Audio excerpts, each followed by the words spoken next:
I'm John Michael Freeman, the creator of HexMage. HexMage is a medium-weight, two-player, abstract strategy area control game. Players take turns laying tiles with the goal of flipping over their opponent's tiles and taking control of them.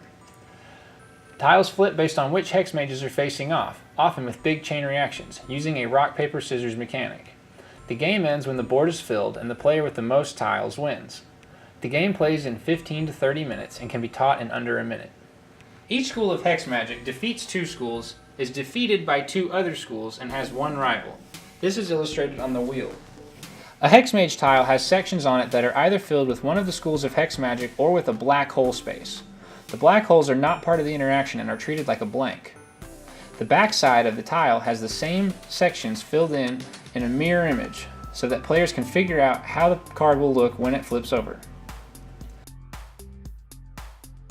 To set up a game of HexMage, simply shuffle the hex tiles and deal 3 to each player.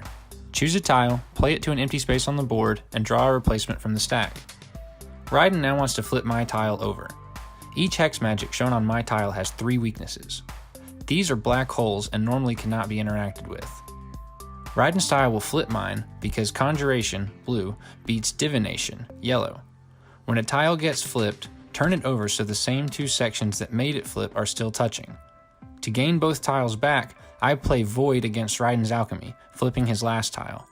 When a tile is flipped, check any opposite colored tiles it touches. Conjuration again beats Divination, and I have all 3 tiles in play. Ryden wants to do the same, but the black hole on my tile breaks this chain. What can he do? Because each hex mage is directly behind itself on the opposite side, a clever player is always able to predict the outcome of a play. Ryden plays Necromancy against my Restoration, and voila!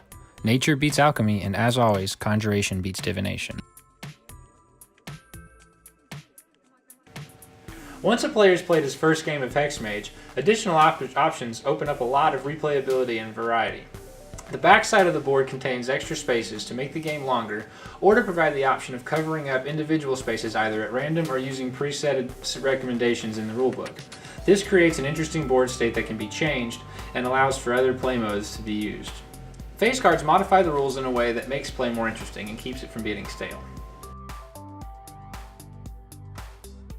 HexMage is designed with future expansions in mind, which include a modular board design to give richer, deeper gameplay experiences, as well as adding simpler shapes such as squares and triangles to create a simpler, quicker gameplay experience.